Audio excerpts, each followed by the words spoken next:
ശബരിമലയിൽ അയ്യപ്പ ഭക്തന്മാരുടെ തിരക്ക് വർദ്ധിക്കുന്നതിനിടെ വെർച്വൽ ക്യൂ വഴിയുള്ള ബുക്കിംഗ് നീട്ടാൻ ദേവസ്വം ബോർഡ് ആലോചിക്കുന്നു. 70,000 നിന്ന് 80,000 ഉയർത്താനാണ് ഇപ്പോഴത്തെ ആലോചന.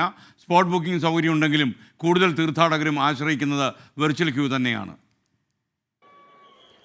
വെർച്വൽ ക്യൂ ബുക്കിംഗിലൂടെ 80,000 പേർക്കും സ്പോട്ട് ബുക്കിംഗിലൂടെ 10,000 പേർക്കും ഉൾപ്പെടെ ദിവസവും 90,000 പേർക്ക് ദർശനം അനുവദിക്കാനായിരുന്നു ഹൈക്കോടതിയുടെ നിർദ്ദേശം. എന്നാൽ പോലീസിന്റെ നിർദ്ദേശപ്രകാരം virtual queue booking Devaswom board 70,000 നിജപ്പെടുത്തി. ഈ നടപടിക്കെതിരെ ശബരിമല സ്പെഷ്യൽ കമ്മീഷണർ ഒരാഴ്ച മുമ്പ് ഹൈക്കോടതിയിൽ റിപ്പോർട്ട് നൽകിയിരുന്നു. വെർച്വൽ ക്യൂ വഴി മുഖേന പ്രതിദിനം ബുക്ക് ചെയ്യുന്ന 70,000 തീർത്ഥാടകരിൽ 20% പേർ എത്താതിരിക്കുകയും ഓൺലൈൻ മുഖേന പുതുതായി ബുക്ക് ചെയ്യുന്നവർക്ക് സ്ലോട്ട് ലഭിക്കാത്ത സാഹചര്യവും നിലനിൽക്കുന്നുണ്ട്.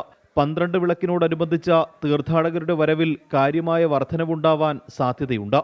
ഈ സാഹചര്യത്തിൽ തീർത്ഥാടകരുടെ ഭാഗത്തു നിന്നും പരാതികൾ ഉയർന്നാൽ ഇക്കാര്യത്തിൽ ഹൈക്കോടതിയുടെ ശക്തമായ ഇടപെടലുണ്ടാകാനും സാധ്യതയുണ്ട്.